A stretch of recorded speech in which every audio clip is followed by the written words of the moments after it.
Talking all things Tennessee baseball as the Knoxville Super Regional approaches. Evansville comes to Lindsey Nelson Stadium with a spot in the College World Series on the line. To help us break it all down, our good friend Eric Cain. He covers the Tennessee Volunteers for Volquest.com of the On3 Network, one of the best in the business. He's also the host of Locked on Vols, which drops Tennessee content daily. Eric, what's going on, my friend? Appreciate you taking the time once again.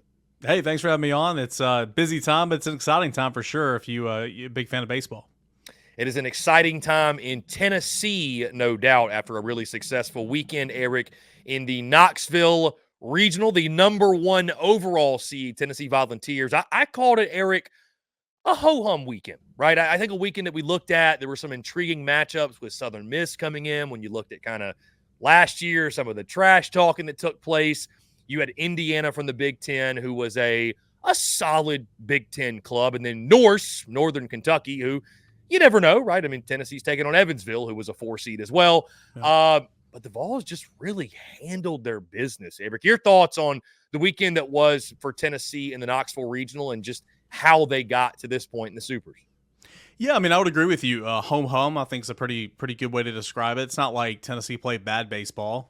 Certainly wouldn't say that, but I've seen Tennessee play better baseball throughout the year, but you just went in and you handled business, and you outscored your opponents 33-12 over 3 games, and I mean, no game was ever in jeopardy. It got kind of dicey there towards the end with Indiana, but it was still a 6-run victory. I mean, Tennessee just did what it did, and it played like the #1 overall seed. It looked like the best team in the country, and it wasn't even close.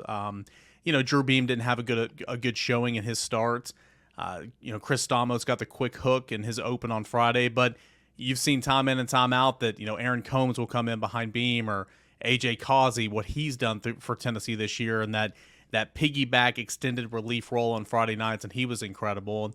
And of course, the bats were phenomenal all week long, really led by the heart to the bottom of the order, the top 3, and Christian Moore, who's arguably the best player in the country this year, he had an okay weekend. He had 308 over 3 games, but had a home run. But Blake Burke, I think, had a couple of hits, but it was the Hunter Insleys, the Dylan Drylands, the Dean Curleys.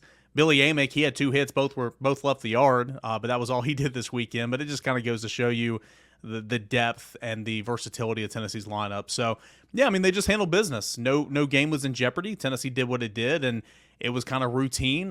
Didn't expect it to be that way in regional play, because I know it can be wacky.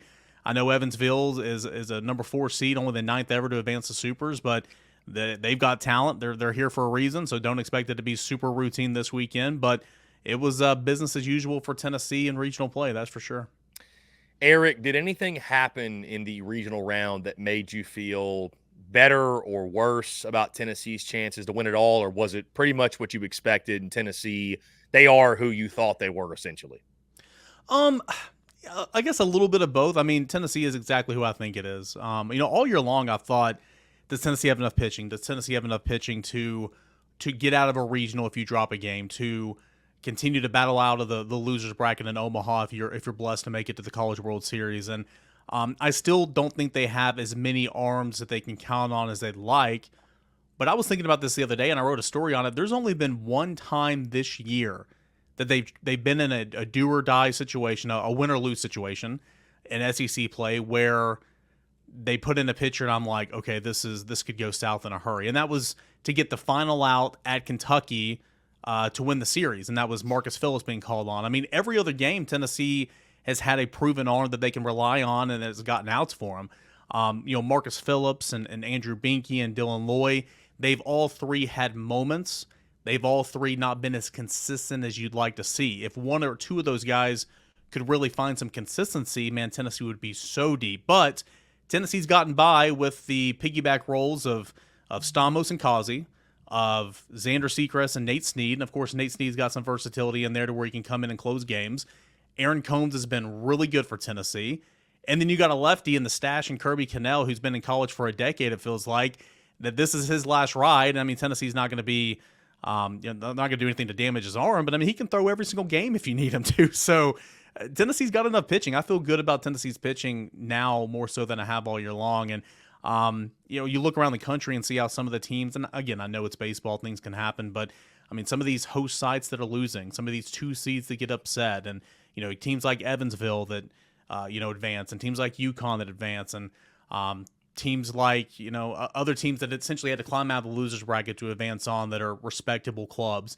Tennessee didn't have to deal with any of that, so Tennessee, exactly who I thought they were. Feel good about it. No, again, it's not going to be this easy throughout the rest of the show, but I mean, Tennessee's the best team in the country, and it's going to take a lot to beat Tennessee, in my opinion. Looking ahead, Eric, to the Knoxville Super Regional this weekend. Like you mentioned, Evansville will come to Lindsey Nelson Stadium. This is one of the Friday through Sunday series. Tennessee getting the 3 p.m. Eastern first pitch on June the 7th, Friday. The 11 a.m. Eastern first pitch on Saturday, which I'm sure Vol fans are thrilled about. Sunday, of course, if necessary. Thoughts on the matchup, Eric? Because I don't think this is what we expected, right? Like we fully thought it was either going to be Tennessee, East Carolina in Knoxville, or most of us thought, or maybe even hoped for secretly, we were going to get the Chase Burns showdown in Knoxville, and we didn't even get close to that. Wake Forest went 2-Q. So let me ask you this, Eric. What's the excitement level for this Super Regional with Evansville? Because on one hand, it's always exciting when you have the opportunity to punch your ticket to Omaha. On the other, like if I'm just being honest, Eric, when I'm looking at all the Super Regional matchups, like this is probably the one that if you ask me to rank them from most exciting to least, I'd probably look at this one as like, I don't think there's going to be a lot of drama in this one. That's kind of a scary thought, though, because Tennessee fans have been here before to where, all right, you're expected to do this in the postseason, and sometimes things don't always go according to plan.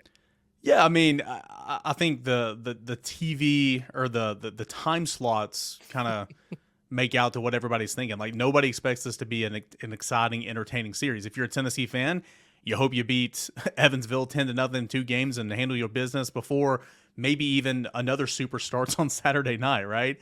But you're right. That's when you get in trouble. And, Tony Vitello, so many people view him as the villain of college baseball. And he's just a baseball guy. And if you're around him every single day and you truly respect how he goes about his business. And I mean, he was upset, talking with him, around media appearances, through the weekend, but of course leading up to regional play. And he's like, man, everybody's talking, so much about this region, about how we're just going to blow through it. I mean, he's like, Northern Kentucky's good. Northern Kentucky is good. And sure, that might be coach speak, but I mean, he was agitated. He was a little angry how everybody thought that they were just going to coast. Of course they went and coasted. And so I guess what I'm trying to say is the team, the coaching staff for sure is going to treat this like an SEC series. I think the fan base, part of it's, like, okay, this is exciting. You see on paper, it's such an easy path to Omaha. Even when you get to Omaha, your side of the bracket, I mean, it looks pretty good, right? Mm. But like you said, that's when you kind of get in trouble, right? You got this thing called batter and ball syndrome as well, where you just see the worst and everything. And because you've been, hitting the ball so many times, right? And so you see Florida Atlantic, you see Chicago, Loyola Chicago in your runs in the NCAA tournament. But here's something that's different. Baseball is not basketball. Say Evansville has a guy gets up there that shoves 7 scoreless innings against Tennessee on Friday afternoon, and say Evansville steals a game. Well, they still got to play on Saturday, and you still got to play on Sunday. And it's hard to beat Tennessee in the best of a 3-game series. So I think that from a national perspective, everybody thinks Tennessee's just going to roll, and certainly this is not one of the most anticipated supers out there. I think from a Tennessee perspective, you're excited to go and handle business and try to get back to Omaha, but also you're a little weary as well because we've seen Cinderellas come through and destroy Tennessee seasons before. And I mean, Evansville, it was a 4 seed, but I mean, you don't make it this far without having some talent. So I'm intrigued to see kind of what that talent looks like and how it stacks up against Tennessee.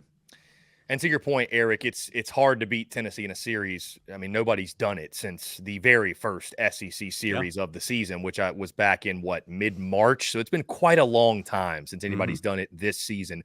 You mentioned Evansville, and Eric, rest assured, I'm not going to grill you on a full breakdown of Evansville's roster because, I don't blame you for not knowing every single the ins and outs of the Evansville Purple Aces. But from what you've seen, looking at numbers, there should be an opportunity, I think, obviously, for Tennessee to swing it all weekend. They're 139th in the country in ERA. Yeah. They can swing it themselves a little bit, hit over 300 as a team, but Has anything stood out to you for maybe the little bit you saw from them in the Greenville Regional and just kind of from your deep dive and your research on Evansville? Well, I can assure you by Friday and by my Porch podcast and the Locked On Vols podcast on Thursday and Friday, I will know everything about Evansville. But early in the week, you're right. I'm still just kind of getting into it a little bit. But one thing I did notice, and I watched a lot of Sunday's game, but I watched all of Monday's game against Eastern Carolina.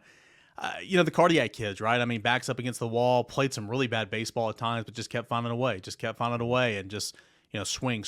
And I know when you get later in those regionals, just like in the SEC tournament, a lot of times the pitching kind of goes downhill, and I recognize that. But the bat stood out to me, the ability to fight back through adversity. Some teams would fold in that situation, especially on the road, playing the host site, and Evansville did not.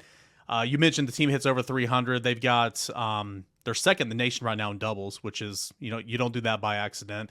They've set program records for runs scored, home runs. I think the 38 wins for Evansville right now is tied for the sixth most in program history.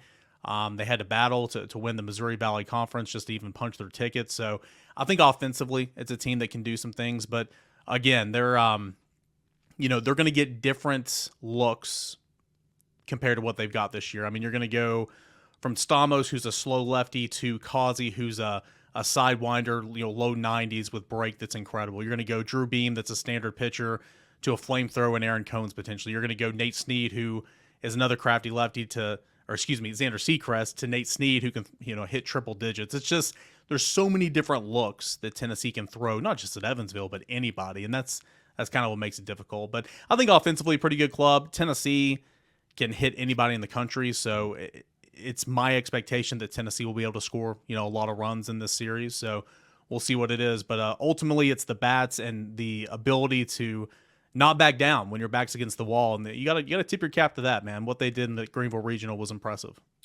And Eric, to your point about Tennessee, and I think Evansville fans, supporters would even admit this weekend is about Tennessee. If Tennessee takes care of its business, if they show up and play their best baseball, this is one of those situations where if Tennessee plays their A-plus game, it does not matter what Evansville or probably anybody else in college baseball would do, because to your point, Tennessee is the best team in college baseball. So when you look at this weekend, X factor, key player, what are some of the things Tennessee needs to do to punch their ticket to Omaha?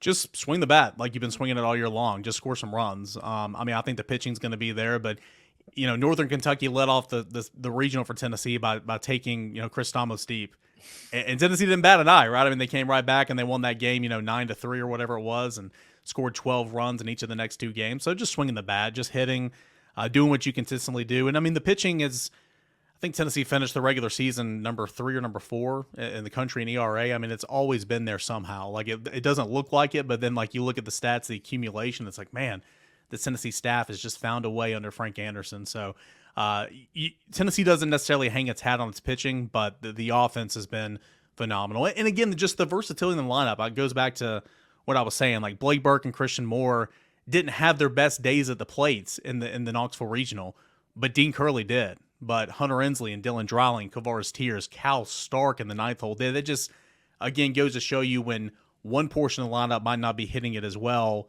the other two can pick it up. And as long as Tennessee does that, I feel like Tennessee is going to be able to punch its ticket. And again, I want to stress, I mean, I think Tennessee's the best team in the country, and I think Tennessee is good, but you got to go play the game. You're not just assume wins. Nothing is guaranteed in this sport, and this sport can humble you in a hurry. You can get a guy that gets on the mound and shoves and can shut you out for 7 or 8 innings, and you got to find a way. And I think Tennessee's talented enough to do all that. So you got to go play the games. But as long as Tennessee hits, I think Tennessee's going to be just fine and will punch its ticket for the third time in 4 seasons back to Omaha. Take nothing for granted for sure at this stage, but things looking good for the Vols going into the Supers. Eric Cain of Volquest.com and the host of Locked On Vols does a fantastic job of covering all things Tennessee. Eric, always a pleasure, my friend. Let's definitely do this again soon. Hey, sounds good. Thanks, man.